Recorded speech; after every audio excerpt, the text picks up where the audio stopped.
ஆண்டவர் இரட்சகருமாகிய இயேசு கிறிஸ்துவின் நாமத்தினாலே திரும்பவும் ஒரு நிகழ்ச்சியின் மூலம் உங்களை சந்திப்பதிலே நான் மிக்க மகிழ்ச்சி அடைகிறேன். இம்மட்டும் நம்மை பாதுகாத்து வழி நடத்தி வந்த ஆண்டவர் ஒவ்வொரு நாளும் உங்களை பாதுகாத்து வழி நடத்துவாராக.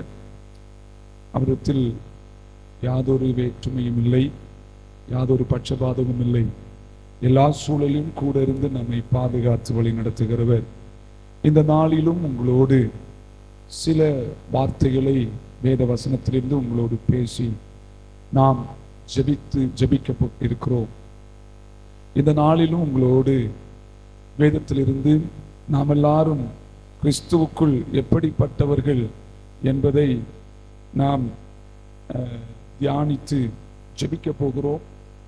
என கருமையான தேவனுடைய பிள்ளைகளே, நாம் யார் என்பதை ஆமென் நம்மிடத்திலே கேள்வி கேட்டால் அநேகருக்கு அநேக பதில்கள் உண்டு.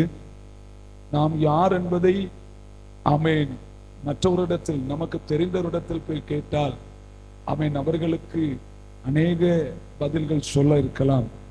ஆனால் கிறிஸ்துவுக்குள் நாம் யார் என்பதை ஆமென் நாம் நம்மிடத்தில் கேள்வி கேட்டால் நாம் சில நேரங்களிலே பதில் இல்லாதவர்களாய் நாம் இருக்கக்கூடும். காரணம் ஆமென் வேதம் சொல்லுகிறது, ஒருவன் கிறிஸ்துவுக்குள் இருந்தால் அவன் புது சிருஷ்டியாயிருக்கிறான், பழையவைகள் எல்லாம் ஒளிந்து போயின, எல்லாம் புதிதாயினு வேதம் சொல்லுகிறது. அப்படியானால் ஒரு மனிதன் கிறிஸ்துவுக்குள் இருக்கிறானே ஆனால் அவனுடைய வாழ்விலே அவனுடைய பழைய மாம்ச சுபாவங்கள், பழைய மாம்ச செயல்பாடுகள் எல்லாம் மாறி ஒரு புது மனிதனாக மாறுகிறான். அதனால்தான் இயேசு சீடர்களோடு பேசும்போது, ஒருவன் மனம் திரும்பி குழந்தைகளை போல மாறாவிட்டால் ஆமென் தேவனுடைய ராஜ்யத்தில் பிரவேசிப்பதில்லை என்று சொல்லி ஆமென் பிள்ளைகளை அவர்களுக்கு ஆமென் மாதிரியாக காண்பித்து அவரோடு பேசுவார். ஒரு மனிதனுடைய வாழ்விலே கிறிஸ்துவை பிரதிபலிப்பதற்கு அல்லது கிறிஸ்துவுக்காய் வாழ்வதற்கு அவன் கிறிஸ்துவுக்குள் மிக முக்கியமான நபராக காணப்பட வேண்டும். கிறிஸ்துவோடு ஒன்றித்து வாழ்கிறவனாய், கிறிஸ்துவுக்காய் தன்னை அர்ப்பணிக்கிறவனாய், கிறிஸ்துவோடு வாழ்கிறவனாய் காணப்பட்டால் மாத்திரமே ஆமென் இந்த உலகத்திலே ஒரு நல்ல சாட்சியோடு வாழ முடியும். அப்போஸ்தலனாகிய பவுல் ஆமென் கலாத்தியரிடத்திலே பேசும்போது நாமெல்லாம் கிறிஸ்துவுக்குள் யார் என்பதை அங்கு காண்பித்து கொடுக்கிறார். புத்தி இல்லாத கலாத்தியரே, இவ்வளவு சீக்கிரமாக மாற்று உபதேசத்திற்கு உங்களை வழிநடத்துவதற்கு உங்களை ஆமென் நீங்கள் இப்படி விட்டுவிட்டீர்களே என்று சொல்லி ஆமென் இந்த கலாத்தியரை குறித்து ஆமென் மிகவும் வருத்தத்தோடு எழுதுகிறதான நிருபம்தான் இந்த கலாத்தியர் நிருபம். இந்த நிருபத்திலே அவர் சொல்லும்போது, என்னை நீங்கள் எப்படி நேசித்தீர்கள், எனக்கு எப்படி முக்கியத்துவம் கொடுத்தீர்கள், ஆமென் ஒரு சகோதரனை போல, ஒரு பிள்ளை போல என்னை நேசித்தீர்கள் சொல்லும்போது சொல்லுவார், ஆமென் நீங்க நினைச்சிருந்தா ஆமென் உன் கண்களை கூட பிடுங்கி எனக்கு தருவதற்கு நீங்க தயாரா இருந்தீங்களே, அவ்வளவு என் மேல் அன்பு வைத்தவர்கள், ஆமென் அவ்வளவு என்னுடைய ஆமென் உபதேசத்திற்கு செவி கொடுத்தவர்கள், இவ்வளவு சீக்கிரமாக ஆமென் நீங்க உங்களுடைய ஆமென் சோத்திரம் வாழ்வுல உபதேசத்தை மாற்றி மனம் போன போக்கில் போடிக்கொண்டிருக்கிறீர்கள் என்று சொல்லி மன வருத்தத்தோடு ஆமென் நியாயப்பிரமாணத்தையும் விசுவாச ஆமென் சோத்திரம் நியாயப்பிரமாணத்தையும் ஆமென் சோத்திரம் உலக ரீதியான விருத்த சேதனத்தையும் ஆமென் முக்கியப்படுத்தி தேவனை அசட்டை பண்ணுகிற சூழல்கள் இந்த கலாத்திய சபைக்குள்ளே வந்துவிட்டதே என்கிறதான வருத்தத்தோடு எழுதும் போது ஆமென் நாமெல்லாம் கிறிஸ்துவுக்குள் யார், நீங்கள் எப்படிப்பட்டவர்களாய் இருக்கிறீர்கள் என்பதை நான் உங்களுக்கு ஒரு முறை கூட சுட்டி காட்டுகிறேன் என்று சொல்லி கலாத்திய சபைக்கு எழுதுகிற ஒரு சில வேத வசனங்களை இந்த நிகழ்ச்சியின் மூலமாக உங்களோடு பேசுகிறேன்.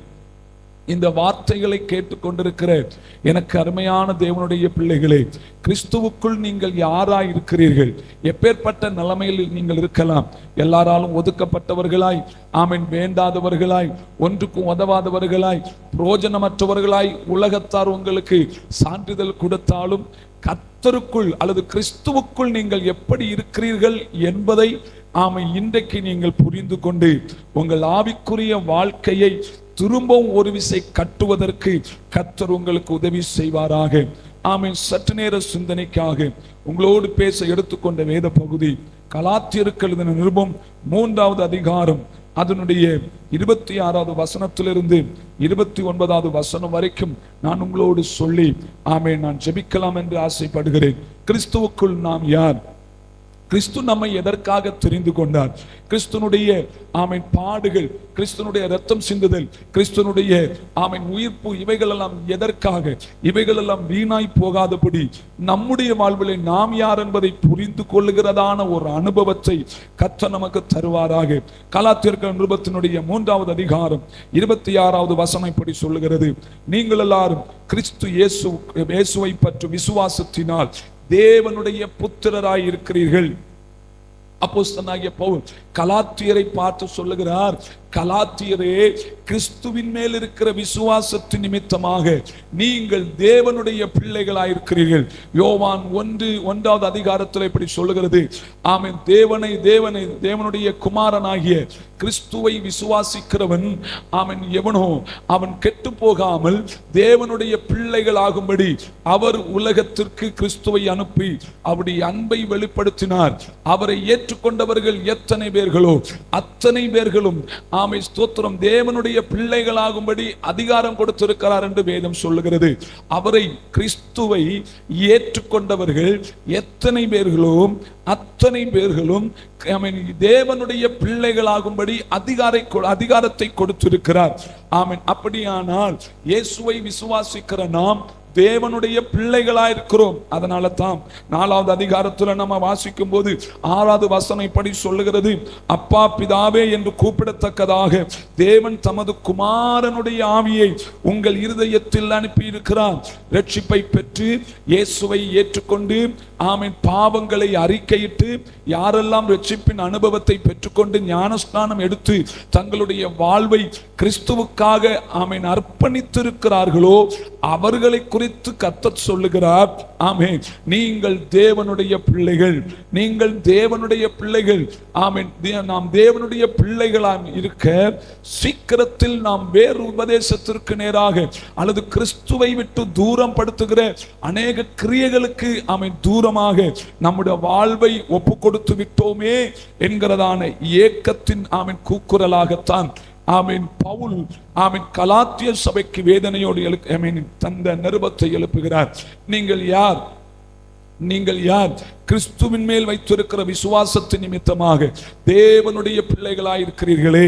மாம்சத்தின் கிரியைகளுக்கு நீங்கள் இடம் கொடுத்து விட்டீர்களே. ஆவிக்குரிய சிந்தனைகளில் அல்லாமல் தேவனுக்கு பிரியமான வாழ்க்கை வாழாமல் மாம்சத்தின் கிரியைகளுக்கு நேராக உங்களுடைய இருதயத்தை செலுத்தி அசுத்தமான கிரியைகளுக்கு உங்களுடைய வாழ்வை விட்டு கொடுத்து விட்டீர்களே என்கிறதான ஒரு ஆக்ரோஷமான அல்லது வேதனையை பவுல் இங்கு வெளிப்படுத்துகிறார். என கருமையான பிள்ளைகளே, இந்த வார்த்தைகளை கேட்டு கொண்டிருக்கிற உங்களை பார்த்தும் வேதம் இதுதான் சொல்லுகிறது, ஆமென், நீங்கள் கிறிஸ்துவின் மேல் வைத்திருக்கிற விசுவாசத்தின் நிமித்தமாக ஆமென் அவருடைய பிள்ளைகளாக தேவனுடைய பிள்ளைகளாக மாறி இருக்கிறீர்கள்.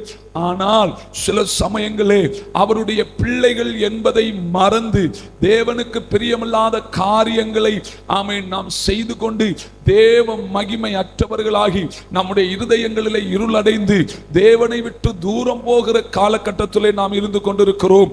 வேதம் சொல்லுகிறது, கர்த்தரை தேடுகிறவர்களுக்கோ ஒரு நன்மை குறைபடாதென்று. காரணம், அவருடைய பிள்ளைகளை அவர் பாதுகாக்கிற தேவன், நன்மை குறைவுகளை நிறைவாக்குகிற தேவன். சீடர்களை பார்த்து இயேசு சொன்னார், என்னுடைய சமாதானத்தை உங்களுக்கு தருகிறேன். சீடரை பார்த்து இயேசு சொன்னார், ஆமென், நான் உங்களோடு இல்லாவிட்டாலும் ஆமென் நீங்கள் கவலைப்பட வேண்டிய தேவையில்லை. காரணம், என் நாமத்தின் நிமித்தம் எதை கேட்டாலும் நான் உங்களுக்கு செய்வேன் என்று வாக்கு பண்ணி போனாரே, அந்த வாக்கு தத்தம் அவர்களுக்கு மாத்திரமல்ல நமக்கும் தான். நம்மை பார்த்து சொல்லுகிறார், கிறிஸ்துவின் மேல் வைத்திருக்கிற விசுவாசத்தின் நிமித்தமாக நாம் தேவனுடைய பிள்ளைகளாயிருக்கிறோம், தேவனுடைய புத்திரராயிருக்கிறோம். இந்த வார்த்தைகளை கேட்கிற என கருமையான தேவனுடைய பிள்ளைகளே, உங்கள் விசுவாசம் எப்படிப்பட்டதா இருக்கிறது? யூதாவினுடைய நிருபத்திலே 2வது வசனம் சொல்லப்பட்டிருக்கிறது, பரிசுத்தவான்களுக்கு ஒரு விசை ஒப்புவிக்கப்பட்ட விசுவாசத்திற்காக நாம் போராட வேண்டும் என்று, நமக்கு கொடுக்கப்பட்டிருக்கிற விசுவாசத்திற்காக போராட வேண்டும். விசுவாச துரோகம் ஏற்படுகிற காலகட்டத்தில் இருக்கிறோம். ஆமென். நம்மை விசுவாசத்தை விட்டு விட்டு சாத்தான் வழி திருப்பி விடாதபடி விசுவாசத்திலே நிலைத்திருப்பதற்காக நாம் பிரயாசப்பட வேண்டியதா இருக்கிறது. காரணம், நாம் எல்லாரும் தேவனுடைய புத்திரராய் தேவனுடைய பிள்ளைகளாய் இருக்கிறோம். அவரை பற்றும் விசுவாசம் நம்முடைய வாழ்க்கையிலே மிக மிக மிக மிக தேவைப்படுகிறது. இயேசு ஊழியம் செய்கிற நாட்களிலே அநேக அற்புதங்களை செய்தார். அதில் அநேக அற்புதங்கள் செய்வதற்கு முன்பதாக, அநேகருக்கு விடுதலை கொடுப்பதற்கு முன்பதாக அவரிடத்திலெல்லாம் கேட்ட கேள்வி கேட்ட கேள்விப்படி வருகிறது வேதத்தில். என்னால் இதை செய்ய முடியும் என்று விசுவாசிக்கிறியா? என்னால் இதை செய்ய முடியும் என்று நம்புகிறாயா? ஆமென், ஸ்தோத்திரம். இப்படி ஆமென், தம்மேல் இருக்கிற விசுவாசத்தை ஜனங்கள் எப்படி பிரயோஜனப்படுத்திக் கொள்ளுகிறார்கள் என்பதை ஆமென் அவர் தெளிவுபடுத்திக் கொண்டார். நாமும் அவரிடத்தில் நன்மைகளை பெற்றுக்கொள்ள வேண்டுமேயானால், நாமும் அவரிடத்தில் விடுதலைகளை பெற்றுக்கொள்ள வேண்டுமேயானால், நம்முடைய வாழ்விலே அவரை பற்றுகிற விசுவாசம் நமக்குள் இருக்க வேண்டும். நெருக்கங்கள் வரலாம், போராட்டங்கள் வரலாம், பிரச்சனைகள் வரலாம், ஆமென், நெருக்கங்கள் வரலாம், ஆமென், மரண கண்ணிகள் வரலாம், தரித்திரங்கள் வரலாம், ஆமென், கண்ணீரின் அனுபவங்கள் வரலாம். விசுவாசத்தை விட்டு வழி விலகாதபடி கிறிஸ்துவிலே நிலைத்திருக்கிறவர்களாயிருக்க வேண்டும். என கருமையான தேவனுடைய பிள்ளைகளே, ஆமென், நாம் கிறிஸ்துவுக்குள் எப்படிப்பட்டவர்களாக இருக்கிறோம்? நாம் கிறிஸ்துவை விசுவாசிப்பதின் மூலமாக நாம் அவருடைய பிள்ளைகளாயிருக்கிறோம்.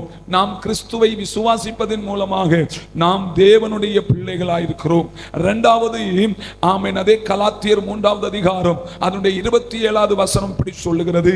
ஆமென், ஏனெனில் உங்களில் கிறிஸ்துவுக்குள்ளாக ஞானஸ்நானம் பெற்றவர்கள் எத்தனை பேரோ, ஆமென், அத்தனை பேர் கிறிஸ்துவை தரித்துக் கொண்டிருக்கிறோம். நாம் கிறிஸ்துவுக்குள் எப்படி இருக்கிறோம்? ஒன்று, கிறிஸ்துவின் பிள்ளைகளாக அல்லது தேவனின் பிள்ளைகளாக, தேவனின் புத்திரராக இருக்கிறோம். ரெண்டு, கிறிஸ்துவுக்குள்ளாக நாம் நம்மை அர்ப்பணித்து ரட்சிப்பின் அனுபவத்தை பெற்றுக்கொண்டு பாவ அறிக்கையிட்டு யாரெல்லாம் ஞானஸ்நானம் எடுத்திருக்கிறார்களோ, யாரெல்லாம் மூழ்கி ஞானஸ்நானம் எடுத்திருக்கிறார்களோ அவர்களை குறித்து சொல்லுகிறது. நீங்கள் கிறிஸ்துவை தரித்திருக்கிறீர்கள், கிறிஸ்துவை தரித்திருக்கிறீர்கள். அப்படியானால் ரட்சிப்பை பெற்றுக்கொண்டு அதை காத்துக்கொள்ள வேண்டிய அவசியத்திலே நாம் இருக்கிறோம். காரணம், நம்மை காண்கிறவர்கள் கிறிஸ்துவை நம் மூலம் வெளிப்படுத்த வேண்டும். சீடர்கள் இயேசுவிடத்திலே ஒரு கேள்வி கேட்பார்கள், பிதாவை எங்களுக்கு இப்போவாது காண்பிக்க முடியுமா? அப்ப இயேசு சொல்லுவார், ஆமென், நான் இவ்வளவு நாள் உங்களோடு இருந்து என்னை உணர்ந்து கொள்ளவில்லையா? என்னை கண்டவர்கள் பிதாவை கண்டார் என்று வேதம் சொல்லுகிறது. அப்படியானால் ஆமென், சீடர்கள் இயேசுவின் மூலம் பிதாவை கண்டார்கள். காரணம், தாமே பிதாவின் சித்தத்தை செய்கிற ஆமென் தம்முடைய குமாரனாகிய செயல்பாடு, குமாரனுடைய செயல்பாடு பிதாவை வெளிப்படுத்தினது.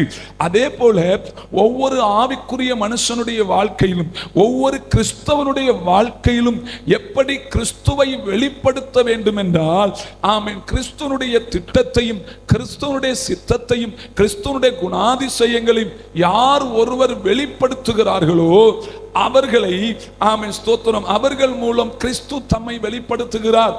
கிறிஸ்து தம்மை வெளிப்படுத்துகிறார். கிறிஸ்துவின் குணாதிசயங்கள் அவர்களுக்குள்ளே இருக்கிறபடியினால் ஆமென், கிறிஸ்து ஆமென் அங்கு வெளிப்படுகிறார். என கருமையான தேவனுடைய பிள்ளைகளே, இந்த வார்த்தைகளை கேட்டுக்கொண்டிருக்கிற நாம் ஞானஸ்நானம் எடுத்ததோடு நம்முடைய வாழ்க்கை முடிந்து போகவில்லை. ஞானஸ்நானம் எடுத்ததோடு நம்ம பரலோராஜ்யத்தின் அவகாசிகளாய் மாறிவிடவில்லை. நம்முடைய செயல்களும் நம்முடைய வாழ்க்கையின் விதங்களும் கிறிஸ்துவை பிரதிபலிக்கிறதாய் காணப்பட வேண்டும். நம்முடைய வாழ்க்கை விதங்கள் எப்படி கிறிஸ்துவை பிரதிபலிக்கிறதோ அப்படியே நாம் கிறிஸ்துவுக்குள் யார் என்பதை காட்டி விடுகிறது. நாம் எல்லாம் தேவனுடைய புத்திரர்கள். ஆம், இந்த உலக பிரகாரமாக பெற்றோருக்கு பிள்ளைகள் கீழ்ப்படியவில்லை என்றால், அல்லது பெற்றோருக்கு ஆமென் களங்கம் ஏற்படுத்துகிற விதமான செயல்பாடுகளை ஆமென் பிள்ளைகள் செய்தால் பெற்றோர் எவ்வளவு வேதனைப்படுவார்களோ அதைவிட அதிகமாக ஆமென், ஸ்தோத்திரம், கிறிஸ்துவை ஏற்றுக்கொண்டு கிறிஸ்துவுக்காக நம்முடைய வாழ்க்கையை அர்ப்பணி பிறகும் நம்முடைய ஆவிக்குரிய வாழ்க்கையில் ஆமென் உலகத்திற்கு முன்பாக நம்மை நம்முடைய சுபாவத்தின் மூலம் கிறிஸ்துவை வெளிப்படுத்தாவிட்டால் நம்மை பார்த்து தேவனும் வேதனைப்படுகிறார். என்னுடைய நாமத்தை வீணிலே வழங்குகிறவர்களாய், என்னுடைய நாமத்தை தூஷிக்கத்தக்கதான ஆமென் பெயர்களை கெடுக்கத்தக்கதான செயல்பாடுகளை செய்கிற ஒவ்வொரு தேவ பிள்ளைகளையும் பார்த்து ஆண்டவராகிய தேவன் வேதனைப்படுகிறார். நன்றாக புரிந்து கொள்ளுங்கள், கிறிஸ்துவுக்குள் நாம் யார் என்பதை புரிந்து கொள்ள வேண்டும்.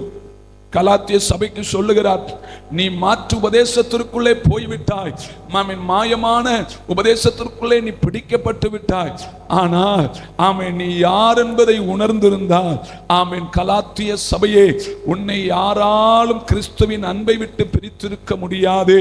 ஆமென், நிலைத்திருக்க வேண்டும். பவுல் சொல்லுகிறார், நான் விசுவாசிக்கிறவர் இன்னார் என்று அறிவேன், நான் ஆராதிக்கிறவர் இன்னார் என்று அறிவேன் என்கிறதான ஒரு விசுவாசத்தை, ஒரு நம்பிக்கையை இந்த பவுல் கலாத்திய தன்னுடைய வாழ்வில் வெளிப்படுத்துகிறார்.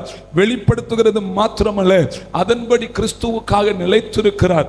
ஆமென். தம்மை வெளிப்படுத்தும் போது சொல்லுகிறார், உபத்திரவமோ, பாடுகளோ, பிரச்சனையோ, இருட்டோ, நிர்வாணமோ, பசியோ, எது வந்தாலும் கிறிஸ்துவின் அன்பை விட்டு என்னை பிரிக்காதென்று நான் ஆமென் உறுதியாய் நம்பியிருக்கிறேன் என்று தன்னுடைய விசுவாசத்தை குறித்து அறிக்கை பண்ணுகிறார். ஆமென். ரட்சிப்பை பெற்றுக்கொண்ட நாம் நினைத்த காரியங்கள் சில நேரங்களில் கிடைக்கவில்லையே, அல்லது நாம் நினைத்த காரியங்கள் நம்முடைய வாழ்வில் நடைபெறவில்லையே என்கிறதான ஏக்கத்தோடு சில நேரங்களில் நாம் நம்முடைய வாழ்வில் பலவிதமான பாவங்களுக்கு நம்மை அடிமைப்படுத்தி இருந்தாலும், கிறிஸ்துவை தரித்திருக்கிறவர்கள் தேவனுக்கு பிரியமில்லாத காரியங்களை செய்யக்கூடாது, அல்லது தேவனை விட்டு தூரம் போயிடக்கூடாது என்பதற்காக ஆமென் நம்மை பார்த்து கர்த்தர் சொல்லுகிறார், ஆமென், நாம் எல்லாரும் கிறிஸ்துவுக்குள் ஆமென் ஸ்தோத்திரம் அவரை தரித்திருக்கிறவர்களாய், அவரோடு ஒன்றி இருக்கிறவர்களாய் நாம் இருக்கிறோம். எந்த சூழலிலும் நாம் அவரை ஆமென் வெளிப்படுத்துகிறவர்களாய் காணப்பட வேண்டும். ஒன்று, கிறிஸ்துவுக்குள் நாம் தேவனுடைய பிள்ளைகளாக இருக்கிறோம். ரெண்டு, கிறிஸ்துவுக்குள் நாம் கிறிஸ்துவை வெளிப்படுத்துகிறவர்களாய், எப்படி ரட்சிப்பை பெற்று பாவத்திலிருந்து, அக்கிரமத்திலிருந்து, அநியாயத்திலிருந்து நாம் விடுதலையாக்கப்பட்டு ஞான ஸ்நானம் பெற்றதின் மூலம் பாவத்துக்குள் மரித்து நீதிக்கு பிழைத்திருக்கிற நாம் கிறிஸ்துவை பிரதிபலிக்கிறவர்களாக இருக்கிறோம். நம்முடைய பேச்சில், நம்முடைய நம்முடைய சிந்தையில, நம்முடைய நடக்கையில, எல்லாவற்றிலும் கிறிஸ்து மகிமைப்பட வேண்டும் என்று ஆமென் ஸ்தோத்திரம் தேவன் எதிர்பார்க்கிறார். அதைத்தான் கலாத்தியருக்கு பவுலும் ஆலோசனையாக சொல்லுகிறார். எனக்கு அருமையான தேவனுடைய பிள்ளைகளே, இந்த வார்த்தைகளை கேட்டுக்கொண்டிருக்கிற நீங்களும் கிறிஸ்துவனுடைய ஆமென் சாராம்சங்களை உடையவர்களாய், கிறிஸ்துவின் குணாதிசயங்களை உடையவர்களாய், கிறிஸ்துவை வெளிப்படுத்துகிறவர்களாய் நாம் காணப்பட வேண்டும். ஆமென். பவுல் ஒரு ஆமென் ஸ்தோத்திரம் ஆமென் ஒரு வார்த்தை சொல்லுவார், எல்லாவற்றையும் அனுபவிக்க எனக்கு அதிகாரம் உண்டு, ஆனால் எல்லாம் எனக்கு தகுதியாராது. எல்லாவற்றையும் பேச எனக்கு அதிகாரம் உண்டு, ஆனா எல்லாம் தேவ பக்தியா எனக்கு இராது. எல்லாவற்றையும் ஆமென் செய்ய எனக்கு அதிகாரம் உண்டு, எல்லா செயல்களும் ஆமென் தேவ பக்தியை வெளிப்படுத்தாது. அதனால் தனக்கு ஒரு கட்டுப்பாடை வைத்திருந்தார். கிறிஸ்துவை ஏற்றுக்கொண்டிருக்கிற, ரட்சிப்பை ஆமென் ஸ்தோத்திரம் பெற்றுக்கொண்டிருக்கிற உங்களையும் என்னையும் பார்த்து அவர் அதுதான் சொல்லுகிறார், இந்த உலகம் எல்லாவற்றையும் அனுபவிக்கும், ஆனால் நாம் அனுபவிப்பதற்கு தகுதியானவர்கள் அல்ல. இந்த உலகம் தங்களை ஆமென் ஸ்தோத்திரம் பொல்லாத வழிகளிலே கிரியைகளை வெளிப்படுத்தும், ஆனால் நாம் அதற்கு பின்னாக சொல்லுவதற்கு தகுதியானவர்கள் அல்ல. காரணம், நாம் கிறிஸ்துவை தரித்திருக்கிறோம், கிறிஸ்துவை பிரதிபலிக்கிறவர்களாயிருக்கிறோம். நெருக்கங்களும் பாடுகளும் பிரயாசங்களும் வரும்போது ஒன்று நிச்சயம், இவைகள் எல்லாவற்றிலிருந்து விடுதலை தருகிறவர் நம்மோடு கூட இருக்கிறார் என்கிறதான ஆமென் ஸ்தோத்திரம் எண்ணத்தோடு உங்களுடைய வாழ்வை தொடர்ந்து முன்னோக்கி சொல்லுங்க. கர்த்தர் உங்களை ஆசீர்வதிப்பாராக. மூன்றாவதாக என்ன சொல்லுகிறார்? கிறிஸ்துவுக்குள் நாம் எல்லாரும் யார் என்பதை இங்கு நாம் சொல்லுகிறார் என்றால், அதே ஆமென் 3வது அதிகாரத்திலே 28வது வசனத்திலே சொல்லப்பட்டிருக்கிறது, யூதன் என்றும் கிரேக்கன் என்றும் இல்லை, அடிமை என்றும் சுயாதீன் என்றும் இல்லை, ஆண் என்றும் பெண் என்றும் இல்லை, நீங்கள் எல்லாரும் கிறிஸ்து இயேசுவுக்குள் ஒன்றாயிருக்கிறீர்கள். அப்படியானா ஆமென் ஸ்தோத்திரம் அந்த கலாத்திய சபையிலே ஆமென் ஸ்தோத்திரம் அங்க வந்து ஜாதி பிரச்சனை அல்லனா, நீ கிரேக்கன் நான் யூதன் என்கிறதான கோத்திர பிரச்சனைகள் ஆமென் ஸ்தோத்திரம் இந்த பிரச்சனைகள் எல்லாம் இருந்துச்சு. அதனால தான் சொல்றான் ஆமென் ஸ்தோத்திரம், நீ அடிமைன்னு வித்தியாசம் இல்லை, சுயாதீனனும் வித்தியாசம் இல்லை, கிரேக்கனும் வித்தியாசம் இல்லை, யூதனும் வித்தியாசம் இல்லை, ரோமனு வித்தியாசம் இல்லை, ஆமென் நம்ம எல்லாரும் கிறிஸ்துவுக்குள்ள ஒன்றா இருக்கிறோம் என்று வேதத்துல பவுல் வந்து சொல்லுகிறார். அப்படியானா இன்னைக்கு நம்முடைய தேசத்துல மிகப்பெரிய கொடூரமான சூழல் என்னன்னா, ஆமை ஜாதி பிரச்சனை, திருச்சபைகளுக்குள்ளே ஜாதி, ஆமை விசுவாச குடும்பங்களுக்குள்ளே ஜாதி, கிறிஸ்தவர்களுக்குள்ளே ஜாதி. வேதம் சொல்லுகிறது, இங்கு ஜாதி பிரச்சனை ஆமை சோத்திரம் வெளிப்படுத்துவதற்காக அல்லது ஜாதி ரீதியாக மனிதனை பிரித்து காட்டுவதற்காக கிறிஸ்து இந்த உலகத்தில் வரவில்லை.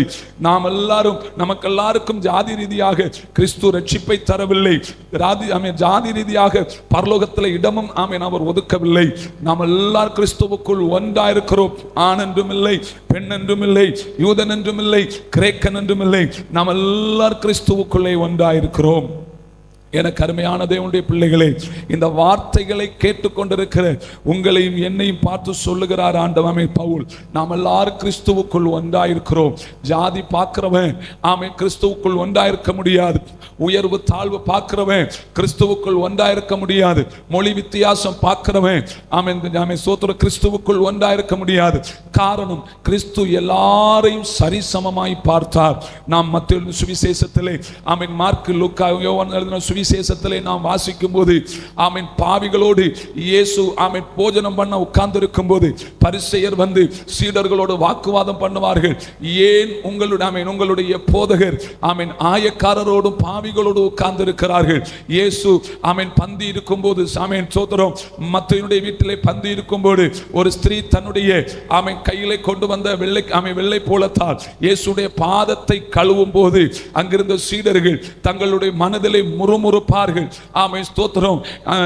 சமரியா ஸ்திரீனிடத்தில் இயேசு பேசிக் கொண்டிருக்கும் போது சீடர்கள் வந்து இயேசுவோடு இருக்கும்போது அவரை பார்த்து மனதிலே முறுமுறுப்பார்கள். பேசிக் கொண்டிருக்கிற ஸ்திரீ இன்னார் என்று அறிந்திருந்தார் இவர் இவரிடத்திலே பேசியிருக்க மாட்டாரே என்று சொல்லி ஸ்தோத்திரம் ஒரு மனுஷனுடைய ஸ்தோத்திரம் வீழ்ச்சியை வைத்தோ அல்லது பாவ செயல்பாடுகளை வைத்தோ அல்லது ஜாதியை வைத்தோ ஏற்றத்தாழ்வை வைத்தோ ஸ்தோத்திரம் கணக்கு போடுவது அல்லது அவர்களை நிர்ணயம் பண்ணுவதற்கான அதிகாரத்தை கர்த்தர் நமக்கு கொடுக்கவில்லை.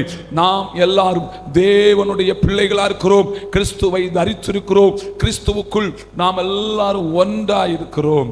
எனக்கு அருமையான தேவனுடைய பிள்ளைகளே, இந்த நிகழ்ச்சிகளை பார்த்து கொண்டிருக்கிற நீங்கள் யாரா இருந்தாலும் சரி, நம்மை ஒருவேளை அல்லது உங்களை யாராவது ஜாதி ரீதியாகவோ மத ரீதியாகவோ அல்லது உயர்வு தாழ்வு படிப்பு ரீதியாகவோ உங்களை யாராவது ஒதுக்கி வைத்திருந்தா நிச்சயமாகவே கிறிஸ்து உங்களை ஒதுக்கி விடுகிறவர் அல்ல.